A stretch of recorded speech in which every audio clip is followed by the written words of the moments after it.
Tribune identifies ICE agent who fatally shot woman in Minneapolis. Minneapolis. Federal authorities have confirmed the identity of the U.S. Immigration and Customs Enforcement ICE agent involved in the fatal shooting of a 37-year-old woman in Minneapolis, an incident that has sparked public outrage and renewed national debate over federal law enforcement practices. The agent has been identified as Jonathan Ross, an experienced ICE officer. Court records indicate he had previously been involved in another law enforcement incident in which he was injured during an attempted arrest. Federal officials have released limited information about his professional background. The victim, the woman who was killed, has been identified as Renee Nicole Good, 37, a Minneapolis resident and U.S. citizen. She was a mother of 3 and was described by family members as a poet, writer, and a deeply compassionate presence in her community. Relatives stated that she had no known history of violence and did not pose a threat. Loved ones and local officials have expressed grief and shock, remembering her as a caring, creative,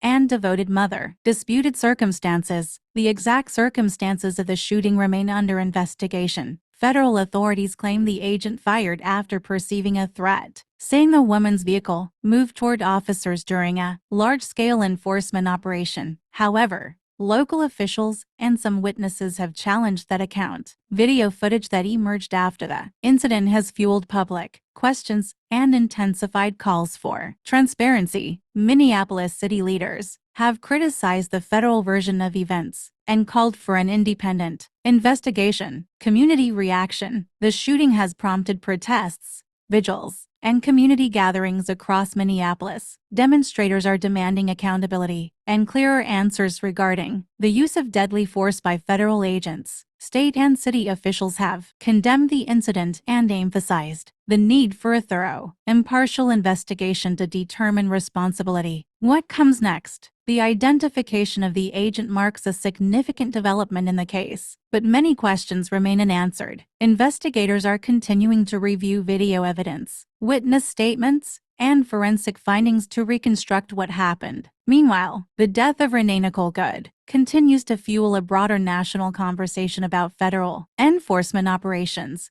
use of force, and the relationship between local communities and federal agencies.